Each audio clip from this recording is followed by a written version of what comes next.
Mana sizlarga o'zimda achchiq haqiqatni aytaman. Agar gaplarim rostdan ham haqiqat bo'lsa, videoga like bosasizlar.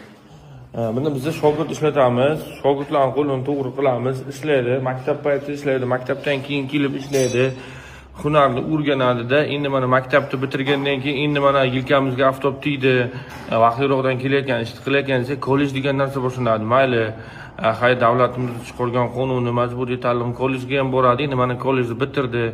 Endi hamma zo'r bo'ladi deganda o'zi mana pravaga o'xshab o'qiyapti, o'zi hech kelmayapti. Endi ham mayli, pravasi ham tugaydi-ku. O'sha keyin bular 18-19 ga kirgan bo'ladi, keyin bular o'ziga nisbatan aytadiki, men zo'r pul ishlayotganman, men zo'r ekanman.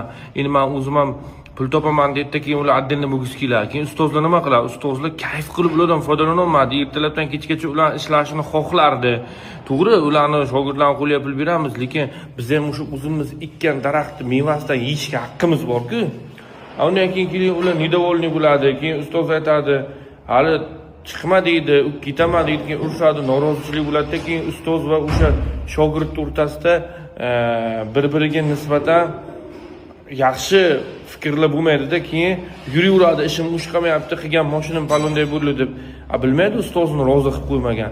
Ustozni rozi qilish, ertalab vaqtli ishga kelish kerak bo'ldi, tamom. Bir kun ammamning o'g'lining to'yi bo'lyapti deydi, bir kun deydi xolamning o'g'lining to'yi bo'lyapti, bir kun pishayim tug'di deydi-da, o'zi yil bo'yi ishga kelmaydi.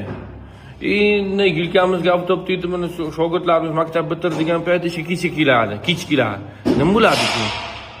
Biz ustozlarni tushunadigan odam bormi? Agar biza qarg'asak, o'zingga o'xshagan shogird tushsunda ko'karmay o'lib ketardi. Shuning uchun agar videoni shogirdlar ko'rayotgan bo'lsa, ustozlarning qadriga yetinglar-da, mana ko'tlaringizni qisib ishga kelinglar. Keyin yaxshi ishlar bo'lmaydi.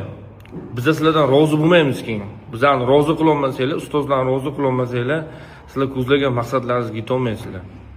Shunday, bu Alloh taolo aytgan, ustoz otangdek ulug'dir. Ustozlaringizni hurmat izzatini joyiga qo'yib qo'yinglar.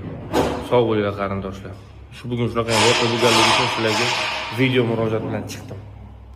Balki shogirdlarimga ham yetib boradi bu video. Mana bu